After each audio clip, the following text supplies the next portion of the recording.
శ్రీ గురుభ్యో నమ.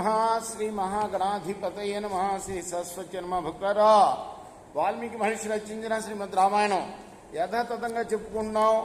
ఇందులో భాగంగా నిన్నటి వరకు బాల, అయోధ్య, అరణ్య, కిష్కింధ, సుందరకాండలు పూర్తి చేసి యుద్ధకాండలోని 48వ సర్గ వరకు చెప్పుకున్నాం. ఈ రోజున 49వ సర్గను ప్రారంభం చేద్దాం. ప్రారంభించే ముందు వాల్మీకి మహర్షిని ప్రార్థన చేసుకుందాం.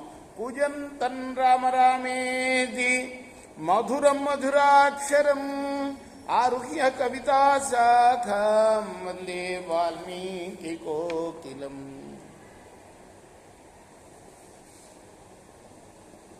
చెప్పుకున్నాం నిన్న రామాయణంలో మనం 48వ సర్గలో సీతమ్మ చనిపోయారని, రామలక్ష్మణులు ఇద్దరు కూడా చనిపోయారని తెలిసి చాలా దుఃఖించింది. అయితే తన చెంతున్న త్రిజట చనిపోలేదని చెప్పిన తర్వాత ఆ రామలక్ష్మణులు పడి ఉన్న ప్రదేశం నుండి మళ్ళీ తిరిగి అశోకవనం చేరుకుంది. అక్కడ వరకు మనం చెప్పుకున్నాం. ఘోరేణ శరబంధేన బద్ధౌ దశరథాత్మజౌ నిశ్వసంతో యథా నాగౌ శయానౌ రుధిరోక్షితౌ సర్వే తే వానరశ్రేష్టా సుగ్రీవా మహాబహ పరివార్య మహాత్మానౌ తస్థు శోక పరిప్లుత. మరి ఆమె వెళ్ళిపోయిన తర్వాత ఇక్కడ రామలక్ష్మణుల దగ్గర ఉన్న పరిస్థితి ఏమిటయ్యా అంటే, సుగ్రీవుడు మొదలైన బలవంతులైన వానరులందరూ కూడాను రక్తంతో తడిసి ఉన్న మహాత్ములైన ఆ రామలక్ష్మణుల చుట్టూ కూడా శోకంతో నిలబడ్డారు. ఏతస్మిన్నంతరే రామః ప్రత్యబుధ్యత వీర్యవాన్ స్థిరత్వా సత్వయోగాశ్చ శరై సంధానితోపి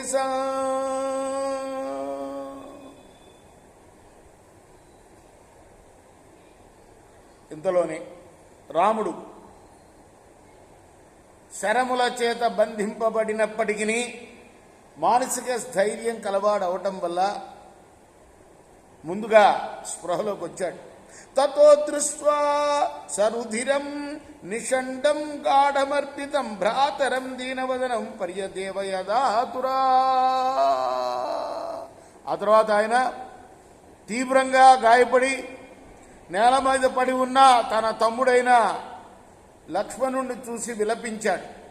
కిం ను మే సీతయా కార్యం కిం కార్యం జీవితేన వా శయానాం యోజ్య పశ్యామి భ్రాతరం యుధి నిర్జితం. అసలు ఇప్పుడు నాకు ఈ లక్ష్మణుడు ఇలా పడి ఉన్నప్పుడు అంటే ఆయన కూడా చనిపోయాడనే భావించాడనమాట. ఈ జీవితంతో కానీ సీతతో కానీ నాకేం ప్రయోజనం? శక్యా సీతా సమా నారీ మర్చలోకే విచిన్వత నా లక్ష్మణ సమో భ్రాత సచివా సాంపరాయక. ఎక్కడన్నా సీత లాంటి వాళ్ళు ఉండొచ్చు భూలోకంలో, కానీ లక్ష్మణుడు వంటి సోదరుడు మాత్రం లభించడు. కాబట్టి నాకు సీతతో పని లేదు, ఇప్పుడు ఈయన చనిపోయిన తర్వాత అవసరం లేదని అనుకున్నాడు. పరిచక్షామ్యహం ప్రాణాన్ వానరాణాంతు పశ్యతాం ఇది పంచత్వమాపన్న సుమిత్రానందవర్ధన. ఈ మాట పలుచోట్ల వాడతాడు వాల్మీకి మహర్షి. సుమిత్రానందవర్ధన లక్ష్మణుడు పేరు చెప్పడం కోసం సుమిత్రానందవర్ధన అని. ఆ సుమిత్రానందవర్ధనుడైన లక్ష్మణుడు మరణించినట్లయితే నేను కూడా ఇప్పుడే ప్రాణాలు విడుస్తాను. కిన్ను వక్షామి కౌసల్యాం మాతరం కిన్ను కైకయాం కథమంబా సుమిత్రాంచ పుత్ర దర్శన లాలసా. ఎలా అయితే కౌసల్య, కైకేయి తమ పుత్రుల కోసం ఎదురు చూస్తుంటారో అలాగనే సుమిత్ర కూడా ఎదురు చూస్తూ ఉంటుంది. ఆమెకి నేనేం చెప్పగలను? విభత్సాం వేపమానాంచాక్రోశంతిం కుదరీమివ కథమాశ్వాసయిష్యామి యది ఆస్యామి తం వినా. లక్ష్మణుడు లేకుండా నేను తిరిగి వెళితే ఆమె తన పుత్రుడు రాలేదని చెప్పి వణికిపోతూ గోరింకలాగా ఏడుస్తుంది. నేను ఆమెను ఎలా ఓదార్చగలను సుమా? కథం వక్ష్యామి శత్రుఘ్నం భరతం చ యశస్వినం మయా సహ వనం జాతో వినా తేనాహమాగతః. ఏ లక్ష్మణుడైతే నాతో కూడా వనానికి వచ్చాడో ఆయన లేకుండా నేను తిరిగి వచ్చాను అని ఎలా నేను భరత శత్రుఘ్నులతో చెప్పగలుగుతాను?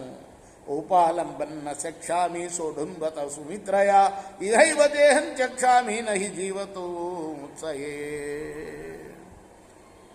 సుమిత్రా తల్లి, ఆ తల్లి చేసే నిందను నేను సహించను, అంచేత ఇక్కడే దేహాన్ని విడుస్తాను, జీవించడానికి నాకు ఇష్టం లేదు.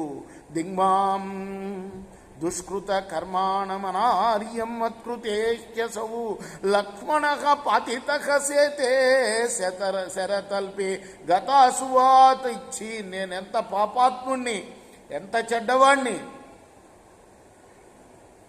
ఈ లక్ష్మణుడు నా నిమిత్తం మరణించాడు కదా. త్వన్నిత్యం సువిషిన్నం మామాశ్వాసయపి లక్ష్మణ గతాసున్నాజ్య శక్తోసి మామార్తం అభిభాషితో. లక్ష్మణ ఏడుస్తున్నాడు లక్ష్మణుడు. నేను ఎప్పుడు దుఃఖార్తున్నైతే అప్పుడు నన్ను ఓదార్స్తూ ఉండేవాడివి. ఇప్పుడు నీవు మరణించడం వల్ల నేను దుఃఖితున్నైతున్నా అయినా కూడా నువ్వు ఓదార్చలేకపోతున్నావు కదా. ఏనాజ్యబహో యుద్ధే నేత రాక్షసాక్షతో తస్యామే వాజ్యసూరస్తం శేషే వినేత శరై. నువ్వు యుద్ధంలో అనేక మంది రాక్షసులను చంపావు, ఇప్పుడు నువ్వు బాణాల చేత చంపబడ్డావు, వాళ్ళ బాణాల చేత. శయాన శరతల్పేస్మిన్ సశోణిత పరిప్లుత శరజాలైశ్చితో భాసి భాస్కరో అస్తమివ వ్రజన్. నాకు ఇప్పుడు నువ్వు ఇలా పడి ఉంటే, రక్తంతో తడిసి పడి ఉంటే అస్తమించే సూర్యుడిలాగా కనపడుతున్నావయ్యా. బాణాభిహతమర్మత్వాన్ నశక్నోచ్యభిలాషతాం రుజాచాబ్రువతోప్యస్య దృష్టిరాగేన సూచ్యతే.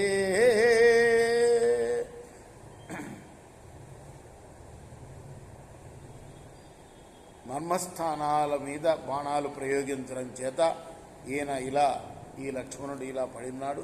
యథైవ మాం వనం యాంతమను యాతో మహాద్యుతి అహమప్యనుయాస్యామి తథైవైనం యమక్షయం.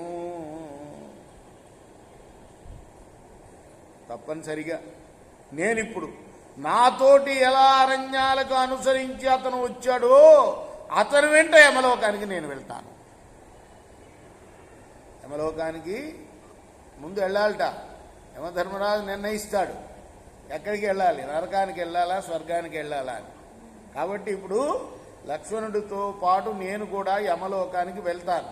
ఆయన నన్ను అనుసరించి అడవులకు వచ్చాడు కదా నా తమ్ముడు వెంట నేను యమలోకానికి వెళ్ళిపోతాను. ఆయన మరణించాడు కాబట్టి.